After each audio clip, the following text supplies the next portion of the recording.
Hi all. India का current account deficit इस financial year के सेकेंड क्वार्टर में कम हुआ है और करंट अकाउंट डेफिसिट कम होके जीडीपी का 1% हो गया है।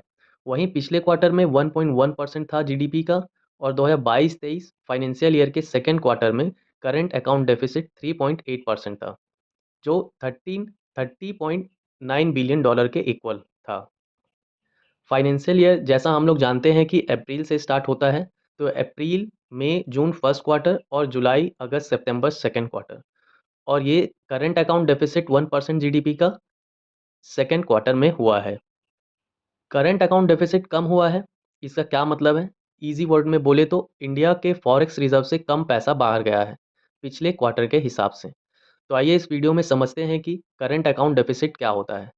करंट अकाउंट डेफिसिट समझने के लिए हम लोग को बैलेंस ऑफ पेमेंट क्या होता है वो जानना पड़ेगा।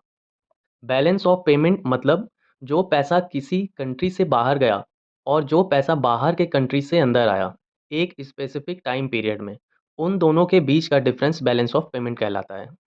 मान लो अगर इंडिया से 1000 रुपीज़ बाहर गया और बाहर से इंडिया में 900 रुपीज़ आया, तो दोनों के बीच का डिफरेंस 100 रुपीज़ होगा और यही 100 रुपीज़ बैलेंस ऑफ पेमेंट कहलाएगा। जब बाहर जाने वाला पैसा ज़्यादा होगा तो बैलेंस ऑफ पेमेंट नेगेटिव होगा, यानी बीओपी डेफिसिट में होगा। और अगर बाहर जाने वाला पैसा कम होगा और इंडिया में पैसा अंदर आने वाला ज़्यादा होगा तो वो बीओपी सरप्लस कहलाएगा। अब बैलेंस ऑफ पेमेंट में दो अकाउंट होते हैं, एक करंट अकाउंट और दूसरा कैपिटल अकाउंट। करंट अकाउंट में दो सब कैटेगरी है, बैलेंस ऑफ ट्रेड और balance of invisible. Balance of trade को बैलेंस ऑफ ट्रेड टर्म को बस गुड्स के इंपोर्ट एक्सपोर्ट के लिए यूज़ किया जाता है। और दूसरा तो बैलेंस ऑफ इनविजिबल देख ही लिए। बैलेंस ऑफ ट्रेड को विजिबल अकाउंट भी कहते हैं। अब इंडिया के केस में गुड्स की इंपोर्ट ज़्यादा होती है इन कंपैरिजन टू गुड्स के एक्सपोर्ट से, तो ये अपना बैलेंस ऑफ ट्रेड हमेशा डेफिसिट में रहता है, मतलब नेगेटिव में। अब बैलेंस ऑफ इनविजिबल में नेट सर्विस एक्सपोर्ट, रेमिटेंस और इनकम ट्रांसफ़र होता है। नेट सर्विस एक्सपोर्ट हम लोग का हमेशा पॉजिटिव में रहता है। क्यों? क्योंकि इंडिया के सर्विस सेक्टर मतलब आईटी सेक्टर से जो सर्विस एक्सपोर्ट होती है वो बहुत ज़्यादा है आईटी सेक्टर के सर्विस इंपोर्ट से। दूसरा रेमिटेंसेस मतलब जो इंडियन बाहर रह रहे हैं वो इंडिया में अपने लोगों को मतलब फैमिली को पैसा भेजते हैं। रेमिटेंस के केस में इंडिया पूरे वर्ल्ड में फर्स्ट नंबर पे है।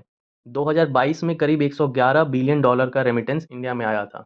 वहीं चाइना में 51 बिलियन डॉलर का रेमिटेंस आया था 2022 में। अब इनकम ट्रांसफ़र, जैसे कोई एम्प्लॉय दूसरे कंट्री का इंडिया में है तो उससे पेमेंट करना होगा, या कोई एक्टर सिंगर अपने इंडिया में सर्विस देके पैसा बाहर ले जाए और इंडिया का कोई बाहर से पेमेंट लेके आए, ये इनकम ट्रांसफ़र है। तो ये था बैलेंस ऑफ पेमेंट का करंट अकाउंट।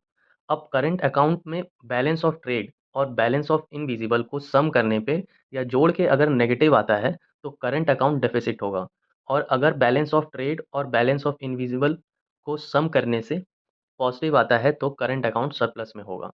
अब जो न्यूज़ में था वो अपना current account deficit second quarter में 8.9 बिलियन डॉलर का था। मतलब जो बैलेंस ऑफ ट्रेड और बैलेंस ऑफ इनविजिबल के बीच का डिफरेंस है वो 8.9 बिलियन डॉलर का है। अब ये अपना करंट अकाउंट डेफिसिट में ही क्यों रहता है? क्योंकि अपना बैलेंस ऑफ ट्रेड अकाउंट में गुड्स का एक्सपोर्ट कम रहता है गुड्स के इंपोर्ट से। अरे अपना बैलेंस ऑफ ट्रेड अकाउंट में गुड्स का एक्सपोर्ट हमेशा ज़्यादा रहता है गुड्स के इंपोर्ट से। और अपना बैलेंस ऑफ इनविजिबल अकाउंट जो सरप्लस में रहता है वो बैलेंस ऑफ ट्रेड के अमाउंट को नेगेट नहीं कर पाता। तो आई होप आप लोगों को करंट अकाउंट डेफिसिट क्या होता है समझ आया होगा। इस वीडियो के नेक्स्ट पार्ट में बैलेंस ऑफ पेमेंट का कैपिटल अकाउंट देखेंगे। तो इस वीडियो में इतना ही, मिलते हैं नेक्स्ट वीडियो में। Thank you.